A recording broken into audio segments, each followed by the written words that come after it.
បើជាម៉ែចុះមានអជាតិរស់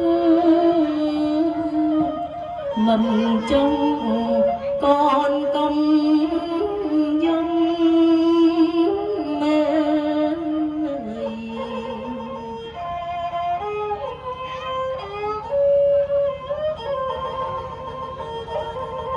ស្រណំម្ដាយទ្រាំ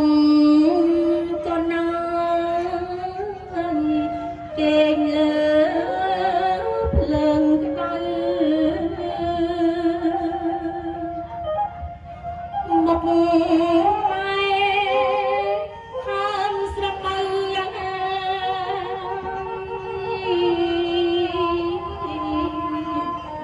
ម្ដាយនៅតែទ្រាំនាងហើយនឹងឈាម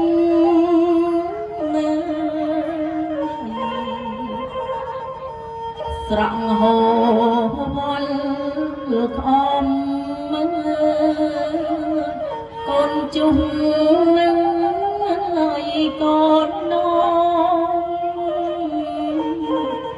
ម៉ែលៀងបំស្រួតណាដៃ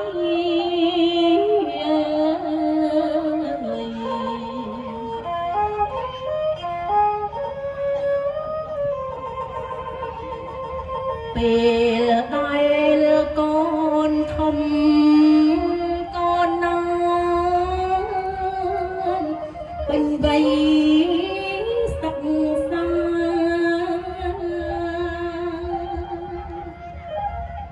ម៉ែអើយចូលសាលា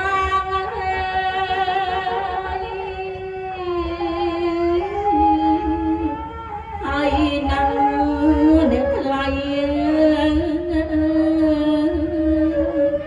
ម្ដាយទិញសម្ពត់នឹង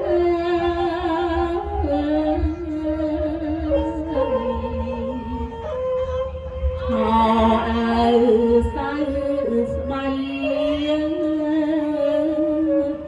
កុដកងមហោបនឹងចំណៃមិនអើយកូនស្រីកូនតួងចិត្តណាអីអេហាត់កូនស្រីមាសម្ដាយនាងហើយទឹកចិត្តម្ដាយ